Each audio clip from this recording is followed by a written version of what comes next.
तो hello and welcome to the class of history. इस class में हम एमपीपीएससी के लिए हिस्ट्री का सब्जेक्ट देखेंगे जो आपके प्रीलिम्स और मेंस दोनों में काम आएगा, और इसको आप अदर सिविल सर्विस एग्ज़ाम में भी यूज़ कर सकते हैं क्योंकि पूरा हिस्ट्री का पोर्शन तो सब में सेम ही रहता है। तो खासकर इंडिया की हिस्ट्री, क्योंकि स्टेट की हिस्ट्री अपन अलग से करेंगे, तो जो हिस्ट्री का पोर्शन है वो एमपीपीएससी प्रीलिम्स के लिए और मेंस के लिए हम इस सेशन में देखेंगे। तो सबसे पहले मैं अपना इंट्रोडक्शन दे देता हूँ। मेरा नाम अमन वर्मा है। मैंने यूजी करी है मैथ से, और मैं अभी करेंटली परस्यू कर रहा हूँ PG in history subject from Jiwaji university. मैंने 2 टाइम्स प्रीलिम्स दिया है एमपीपीएससी का, और दोनों टाइम में मैंने फॉरेस्ट के लिए तो क्वालिफाई कर लिया था, और एक टाइम मैं मेंस में बैठूंगा। और वैसे मेरा जो मेन मोटिव था वो मेरा हमेशा से एडटेक एजुकेशन में ही रहा है। इस चक्कर में मैंने अपना प्रिपरेशन पहले ही ड्रॉप कर दिया था, और 1.5 साल की तैयारी के साथ मेरा 1.5 साल का टीचिंग एक्सपीरियंस है एमपीपीएससी स्टूडेंट्स को। और 6 से 10th मैंने ऑल सब्जेक्ट पढ़ाए हैं। एमपीपी मतलब 6 से 10th all subject CBSE board को पढ़ा है, तो उसके कारण मेरा जो बेस रहता है किसी प्रिपरेशन का तो वो बहुत स्ट्रांग रहा है। और चलो फिर आगे बढ़ते हैं सेशन में। अभी इस साल में जो प्रीलिम्स हुआ था 2023 में 21 मई को, उसमें आप हिस्ट्री का वेटेज देख सकते हैं कि 12 क्वेश्चन तक चला गया था। वैसे हमेशा 10 से तो ऊपर रहता है, बस एक साल में 7 क्वेश्चन थे, बाकी इसका वेटेज था हमेशा 10 से ऊपर रहता है। तो हिस्ट्री का जो आप पोर्शन समझ सकते हैं कि उसको कैसे मैं कवर करवाऊंगा कि आपके 10-12 क्वेश्चन में से 12 क्वेश्चन सही हो, जो आपके सिलेक्शन में बहुत हेल्प कर सकता है। और ये बात तो हो गई अकेले इंडियन हिस्ट्री की, जैसे हिस्ट्री ऑफ इंडिया हो गया एंशियंट मेडिकल वाला, ये केवल उस पोर्शन के 12 क्वेश्चन है। बाकी जो फिर जो मध्य प्रदेश का स्पेशल पोर्शन रहता है, जैसे 21 क्वेश्चन आए थे, तो इसमें भी 5 से लेके 7-8 क्वेश्चन अकेले एमपी की हिस्ट्री, जो ट्राइबल हिस्ट्री रहती है, जो 2-4 मतलब आर्ट एंड कल्चर वाली, मेनली जो आर्ट एंड कल्चर वाली एमपी की हिस्ट्री है, और 2-4 डायनेस्टीज को छोड़ के बाकी सब आर्ट एंड कल्चर्स का होता है एमपी का हिस्ट्री का। तो ये पोर्शन बहुत इंपॉर्टेंट, तो आप समझ सकते हैं कि 12 क्वेश्चन तो लगभग इसके हो गए, फिर 5 से 7 क्वेश्चन इसके हो गए, तो लगभग 19 से 20 क्वेश्चन हर बार हिस्ट्री के लगभग आपके एमपीपीएससी में आते हैं, जो आपको सिलेक्शन में बहुत अच्छी हेल्प कर सकते हैं। तो आप समझ सकते हैं कि हिस्ट्री का पोर्शन कितना इंपॉर्टेंट है। और रही बात जीएस पेपर 1 की, जब आपका मेंस में होगा वो पूरा हिस्ट्री से रिलेटेड है। जो ये इस कोर्स में रहेगा आप आराम से उस कोर्स की मदद से जीएस पेपर 1 मेंस के लिए कवर करवा दूंगा मैं। तो फिर आगे बढ़ते हैं सेशन में कि जो अपना टाइमलाइन रहेगा इस कोर्स में, मैं आपके लिए क्या क्या कवर करवा के दूंगा चीज़ों को। अपन मेन फोकस रखेंगे इस सेशन में कि इंडियन हिस्ट्री एंशियंट से लेके मेडिवल या मॉडर्न। एंशियंट में हम स्टोन एज से स्टार्ट करेंगे, क्योंकि स्टोन एज का इम्पोर्टेंस रहा है। जो भीमबेटका के एमपी में केव्स है, क्योंकि एमपी की ही है वो भीमबेटका, इसलिए स्टोन एज को कवर करना इम्पोर्टेंट रहेगा। फिर इंडस वैली, फिर वैदिक एरा, महाजनपद जो रहेगा, बुद्धिज़्म जैनिज़्म वाला, जितना भी ये पोर्शन है इसको हम 16 सेशन के अंदर कंप्लीट कराएंगे। और ये सारी चीज़ों, खासकर ये 2 चीज़ में बहुत इंपॉर्टेंट रहेंगी, जिसमें मैं आपको पूरा मैप के through history, ancient history cover कराऊंगा, भले ही वो मॉडर्न हो, डेवलपमेंट ड्यूरिंग द 200 बीसी से लेके 300 बीसी वाला हो, वाकाटकास हो, गुप्तास हो, साउथ की सातवाहनास हो, जितनी भी डायनेस्टीज रहेंगी एंशियंट इंडिया में, ये सब में जो रहेगा वो मैं कवर कराऊंगा। फिर उसके बाद हम चलेंगे मेडिवल इंडिया में। मेडिवल इंडिया भी आपका पूरा मैं कवर करवा दूंगा कि नॉर्दर्न इंडिया में 1000 कॉमन से लेके 1200 कॉमन एरा में क्या चल रहा था। फिर दिल्ली सल्तनत, जितनी भी स्लेव डायनेस्टी रहेंगी, भले वो खिलजी डायनेस्टी हो, लोधी डायनेस्टी हो, तुगलक डायनेस्टी हो, जितनी भी दिल्ली सल्तनत में स्लेव डायनेस्टीज रही हैं वो सारी हम कवर करेंगे। फिर उसके बाद जो प्रोविजनल विजयनगर किंगडम वगैरह जो उभरे थे मेडिवल इंडिया के टाइम पे, हर्षवर्धन वगैरह के, वो सब हम कवर करेंगे। फिर मुगल्स हो गए, फिर मराठास का पोर्शन हम कवर करेंगे मुगल्स के बाद। फिर भक्ति और सूफी मूवमेंट हो गया। फिर उसके बाद जब यूरोपियंस आना चालू होंगे, भक्ति एंड सूफी मतलब जितने भी रिलीजियस मूवमेंट्स रहे हैं उस टाइम के, वो सारे हम मेडिवल इंडिया के टाइम पे देखेंगे। सॉरी। और मराठास का राइज, मराठास का फॉल, इन सब के रीज़न क्या रहा, कि मुगल्स का राइज एंड फॉल का रीज़न, फिर प्रोविजनल किंगडम्स का जो रहे मेडिवल इंडिया के टाइम पे उनका राइज एंड फॉल, इनमें से कौन से उभर के आए अच्छे से, वो सारी देखेंगे। और जितने भी वॉर्स रही हैं इस टाइम की इम्पोर्टेंट, वो सारी देखेंगे, क्योंकि एंशिएंट इंडिया के टाइम पे इतनी वॉर्स इतनी इंपॉर्टेंट रही थी। इस टाइम पे वॉर्स बहुत हो गई थी क्योंकि प्रोविजनल किंगडम हो गए थे। तो ये सारा हम इसमें देखेंगे, ये सारा हम 18 सेशन में कवर कर पाएंगे। और रहे फिर अपने 13 सेशन में हम पूरा मॉडर्न हिस्ट्री का कवर करेंगे। फ्रीडम 1857 के रिवॉल्ट से लेके 1947 तक के पूरे जितने भी इंडिपेंडेंस स्ट्रगल रहा है वो पूरा हम इस सेशन में कवर करेंगे। और लास्ट का एक सेशन हम आंसर राइटिंग फोकस पे करेंगे कि हिस्ट्री के आंसर लिखे कैसे जाते हैं मेंस में, ठीक है। तो इससे भी पूरा 100 आवर्स का मैराथन रहेगा, जिससे अपन पूरी हिस्ट्री एंशियंट से लेके मेडिवल पूरा कवर करके आपको मैं दे दूंगा।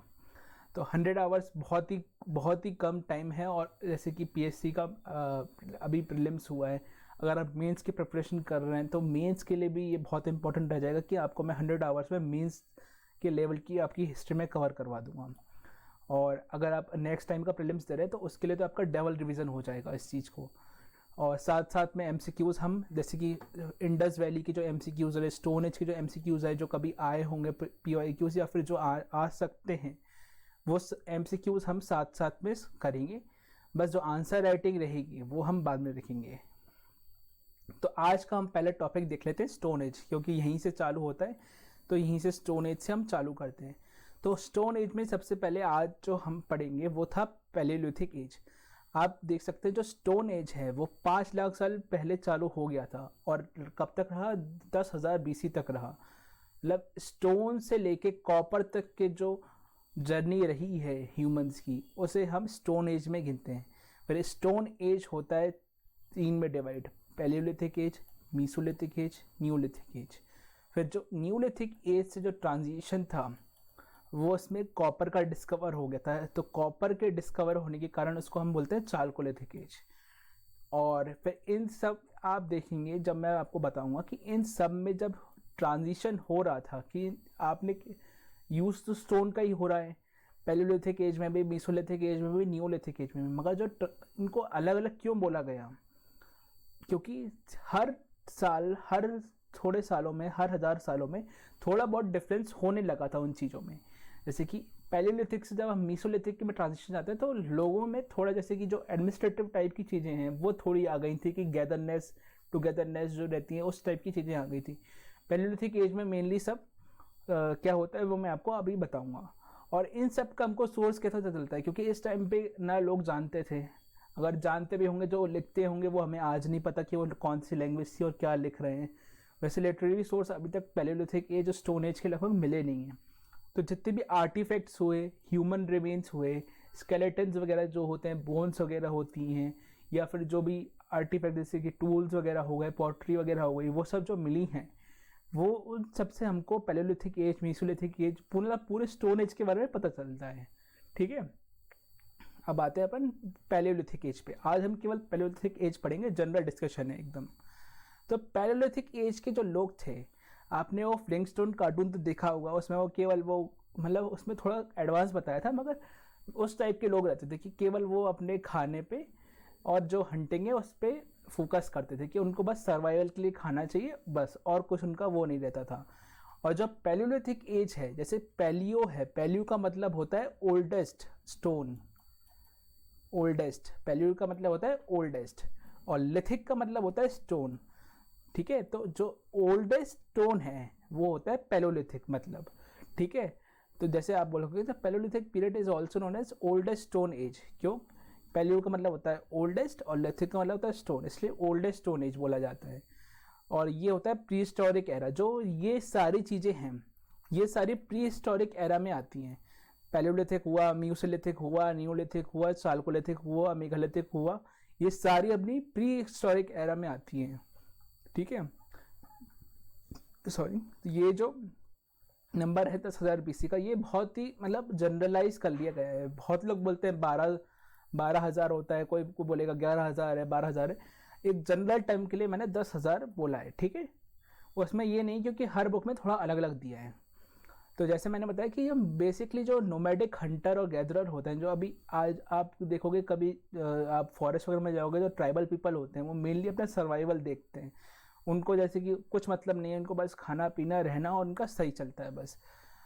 जो प्री हिस्टोरिक एरा है वो 2.6 मिलियन ईयर्स से लेके 10,000 साल पहले तक चला था। जो सबसे आप ये देखोगे कि सबसे बड़ा टाइम स्पेन है ह्यूमन हिस्ट्री का, वो प्री हिस्टोरिक एरा मतलब स्टोन एज का टाइम का रहा है।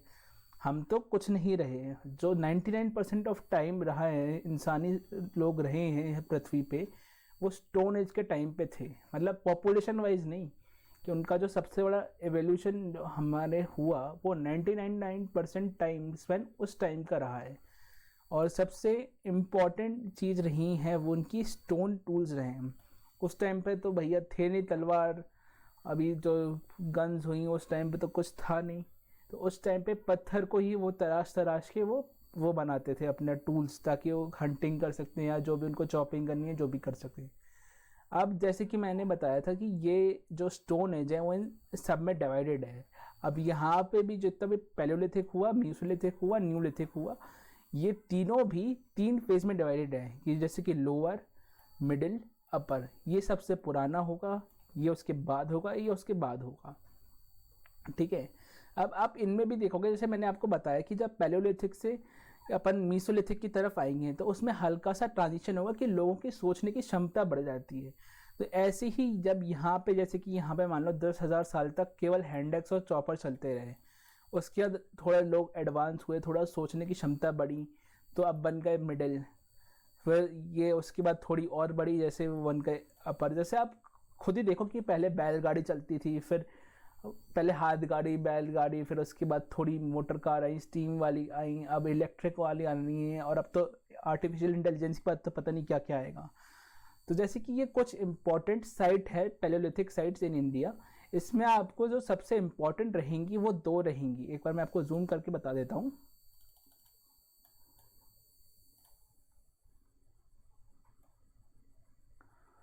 जो ये अपनी भीमबेटका है एमपी की, ये सबसे इम्पॉर्टेंट है और one of the oldest site है।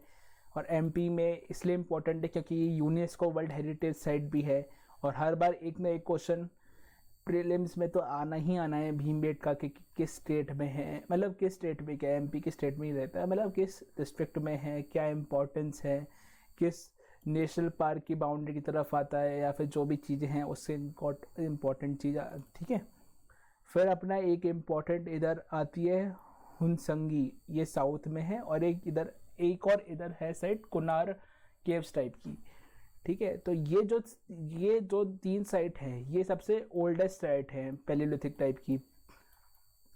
जो पैलियोलिथिक साइट थी उसकी सबसे ओल्डेस्ट साइट है ये 3, भीमबेटका हुई, हुनसंगी हुई, और एक साइट कुनार वैली टाइप की है।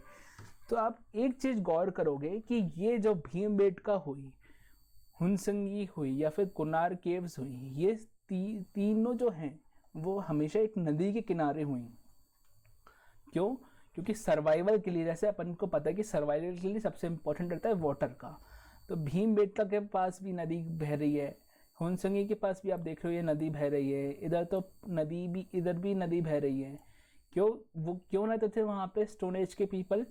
क्यों? वहाँ पे उनको पानी मिल सके, और पानी मिलेगा, वेजिटेशन है वहाँ पे, पानी है तो वेजिटेशन है, तो वेजिटेशन उनको खाने को मिल जाएगा, औषधि वगैरह जो उनको चाहिए, या फिर जो भी चाहिए। जैसे कि हंटिंग के वेजिटेशन होगा तो एनिमल्स भी होंगे, तो एनिमल्स को हंट कर सकते हैं वो। तो मेनली वो रिवर्स के आसपास के इलाकों में रहते थे।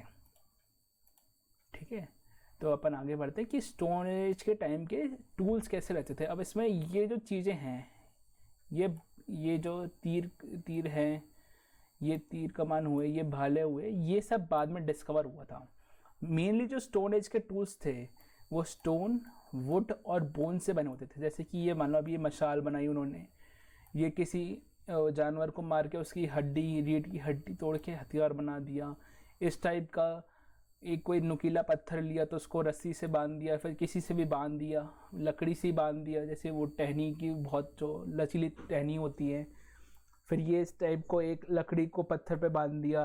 आप जितनी भी ऐसी चीज़ें रहती थी जो स्टोन, वुड और बोन से बनी हो, उस टाइम की थी। ये सब चीज़ें जो तीर कमाने, ये सब अपन बाद में पढ़ेंगे कब आना चालू हुआ था ये। अब जो स्टोन का यूज़ है कि स्टोन टूल्स कैसे, कि इसका यूज़ क्या करेंगे वो, कि कटिंग ऑफ मीट। अब कोई बड़ा जानवर है, उस टाइम पे चाकू तो होते नहीं थे, तो उसको कुचल कुचल के, जैसी कोई नुकीली चीज़ है उससे मार के उसको चॉपिंग करना, या फिर कोई फ्रूट है, जो फ्रूट्स रहते हैं, रूट्स रहती है कोई भी चीज़ की, तो उसको तोड़ना। मेनली चॉपिंग का जो काम रहता था और कटिंग का, वो स्टोन का यूज़ करता था। अब ऐसे कोई पेड़ काटना है उनको, कोई पेड़ हटाना है, या फिर कोई पेड़ से फल तोड़ना, तो उस टाइम के लोगों को समझ थोड़ी कम थी, तो पेड़ काटते थे वो। तो पेड़ काटने के उन्होंने ऐसे एक पत्थर लिया, उस पर वो क्या बोलते हैं, लकड़ी घुसा के ऐसे उसको एक हैंड एक्स टाइप का बना दिया। जैसे कि आप ये देख सकते हो ना, इस पे ये हैंड एक्स टाइप का उन्होंने बना दिया है, ताकि उसको वो कटिंग के लिए यूज़ कर सकें। फिर अब वुड का यूज़ क्या था, हालांकि फायरवुड हर्ट्स बाद में आई, कि हर्ट्स उनको बनाना कब आना चालू हुआ, केवल मैंने आपको बता रहा हूँ क्योंकि स्टोन एज के टाइम की ही है वो, भले मीसोलिथिक का होगा। तो हर्ट्स भी बनाना जानते थे वो। वुड का यूज़ क्यों करते थे, फायरवुड का करते थे।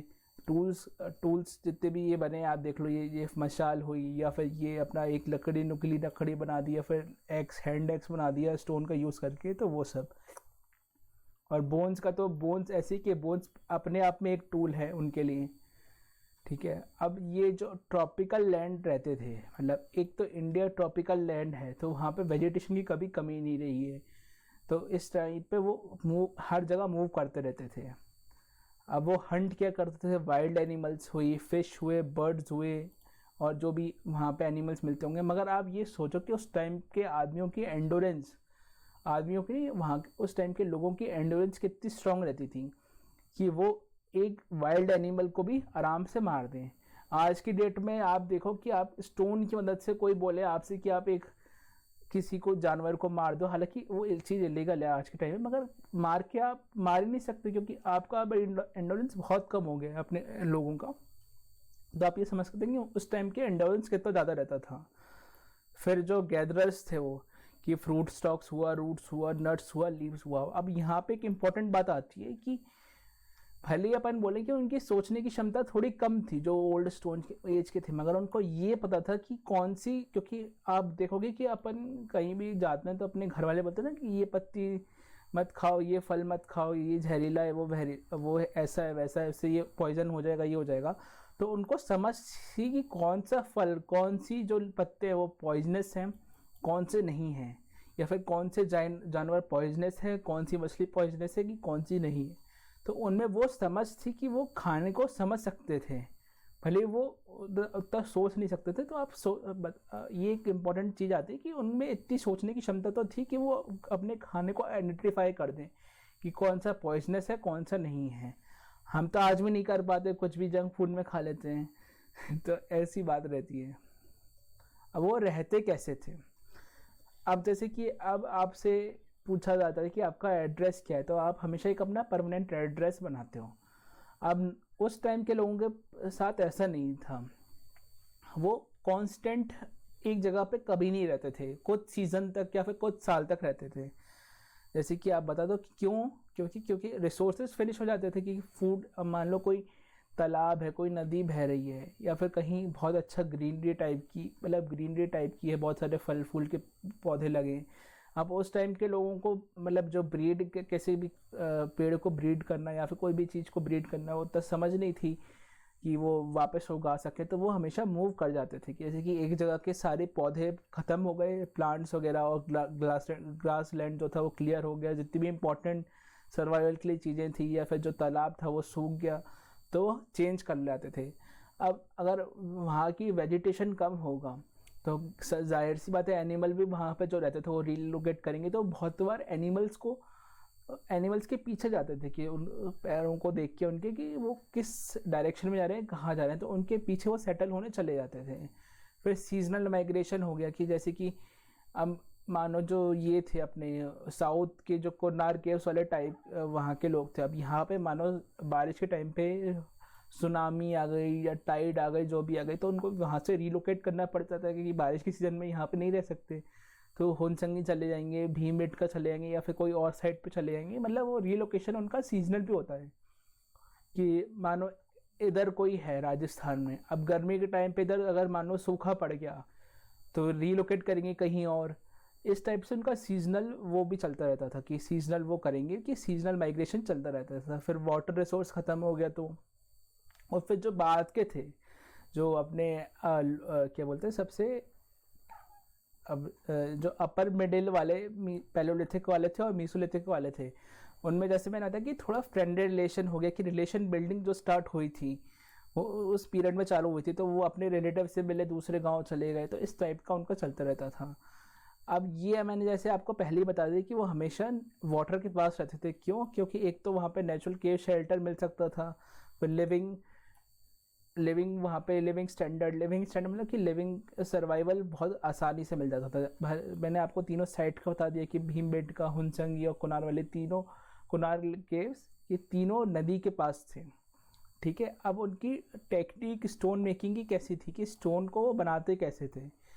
एक तो फ्रिक्शन से, मतलब जो आपने मैन वर्सेस वाइल्ड में देखा होगा, वो बियर ग्रिल्स पत्थर घिसता रहता है उससे नुकीला करने के लिए, कई बार आग जलाने के लिए। तो एक बार मतलब वो ऐसे फायर की फाइंडिंग हुई कि वो एक बार घिस रहे थे तो उसमें से फायर निकली। मतलब उनको फायर बनाने की नॉलेज आ गई थी उस टाइम पे, ये फायर पत्थरों से बनाई कैसी जाती है। तो जो कोन्नाल केव्स है वहाँ फर्स्ट एविडेंस मिले थे ऐश के, कि वहाँ पे फायर बनी थी। मतलब जो स्टोन एज के टाइम पे के जितने भी साइट्स थे उसमें जो कुन्नुल केव्स थी साउथ में, वो वहाँ पे पहली ऐसी साइट थी जहाँ पे ऐश मिली थी, क्योंकि वो स्टोन को आपस में घिसेंगे, फ्रिक्शन होगा तो फायर बनती है। तो आपसे ये पूछ सकते हैं कि स्टोन एज के टाइम पे कौन सी ऐसी साइट थी जहाँ पे फर्स्ट एविडेंस ऑफ ऐश मिले थे, तो वो थी कुन्नुल केव्स। ठीक है, फिर एक था प्रेशर फ्लैकिंग, कि एक वो जैसे कि एक क्या बोलते, एक उस पर लकड़ी को ठोकते जाएंगे एक पत्थर पे, और वो लकड़ी उसमें धंस जाती है, फिर जो भी चीज़ें होती है, तो उस टाइप के प्रेशर फ्लैकिंग होती है। अब वो वर्क क्या करते थे, मतलब वो काम क्या करते थे। अब पूरे टाइम तो ऐसा नहीं है पूरे टाइम 24 घंटे खाते रहेंगे, पूरे टाइम 24 घंटे सोते रहेंगे। तो एक तो हंटिंग एंड गैदरिंग का उनका मेन जो काम था। फिर जैसे कि कुछ लोग हो गए जो वहीं पे घर पर रह के टूल्स बनाते थे इन हंटर्स और गैदरर्स के लिए, कि जैसे कोई अब लेडी हुई या फिर कोई एजेड आदमी हुआ, बच्चे हुए, वो तो जा नहीं सकते हंटिंग एंड गैदरिंग के लिए क्योंकि ख़तरनाक चीज़ है। तो जो वो टूल्स बनाते थे वो इन हंटर्स और गैदरर्स को देते थे। वो घर पे रह के टूल्स बनाते थे और ये हंट करने जाया करते थे। और फिर बहुत लोग को पेंटिंग में इंटरेस्ट होता है। जैसे पेंटिंग वाला सबसे इम्पोर्टेंट आता है एमपी में, कि एमपी की पीएससी में पेंटिंग जो पैलेलिथिक एज की थी वो इम्पोर्टेंट क्यों है, क्योंकि भीमबेटका का जो साइट है एमपी की, वो उस पर कौन सी रॉक कट पेंटिंग मिली है, उसका सबसे इम्पोर्टेंट क्वेश्चन ये आता है कि किस कलर की पेंटिंग है, क्या पेंटिंग है, पिक्टोग्राफिक है, कौन सी वो है, वो सब चीज़ें वो जो हम अगले सेशन में देखेंगे।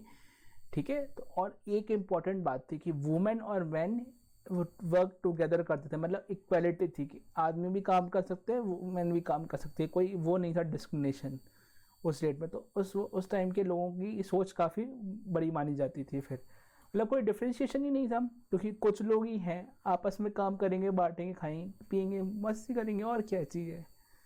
फिर जैसे कि एक कुछ और इम्पोर्टेंट साइट्स मैं आपको बता देता हूँ, कि जैसे कि पटाने था महाराष्ट्र में एक पटाने था, उसका इसमें शायद से दिया नहीं है, मैं आपको देख लेते हैं अपन। हाँ ये है ना पटाने, ये एक साइट थी महाराष्ट्र की। तो यहाँ पे सबसे पहले एग और एग शेल का एविडेंस मिला था, और यहाँ पे ही वो साइट है जहाँ पे सबसे पहले बीड मेकिंग फैक्ट्री का पता चला था। मतलब फैक्ट्री मतलब वहाँ पे लार्ज स्केल पे बीड बनते थे, जो वो मोती नहीं होते, मोती बोलते हैं बीड्स टाइप के, आप समझ रहे होगे, वो थोड़े शाइनिंग वाले पत्थर या फिर थोड़े से जो फिश टैंक में पत्थर रहते हैं ना, उस टाइप के बीड्स जो रहते थे वो हो गए, या फिर जो माला वगैरह आजकल की लेडीज़ पहनती हैं वो बीड्स हो गए। तो जो सबसे इम्पोर्टेंट यहाँ पे ये इस पटाने जो महाराष्ट्र में साइट थी, वहाँ पे एग और एग शेल और बीड्स, इन तीनों चीज़ का पता चला था। ठीक है, is a found eggs making of actual bead making. अब जो सदन जो हुनसंगी था वहाँ पे फैक्ट्री कम हैबिटेशन था, वहाँ पे बहुत, जैसे कि साउथ में यहाँ पे हुनसंगी के यहाँ पे लाइमस्टोन का बहुत बड़ा भंडार मिला था, तो यहाँ पे लाइमस्टोन से जितनी भी चीज़ें बन सकती थी, तो वो सब चीज़ों का लार्ज स्केल में लाइमस्टोन का जो प्रोडक्शन है लाइमस्टोन टूल्स का वो यहाँ पे मिलता था। तो यहाँ पे एक तरह से बोला जाता है कि फैक्ट्री कम हैबिटेशन है, वहाँ पे लोग भी रहते हैं और एक तरह से फैक्ट्री भी चल रही है। तो ये हो गया अपना पूरा पैलेयोलिथिक एज का, इसका एक समराइज वर्जन जो भी है इसमें साइलेंट फीचर्स वगैरह, और इस पैलेयोलिथिक से मेसोलिथिक का जो ट्रांजिशन है वो हम अगली क्लास में देखेंगे। तो thank you for attending the class, तो फिर मिलते हैं अगली क्लास में।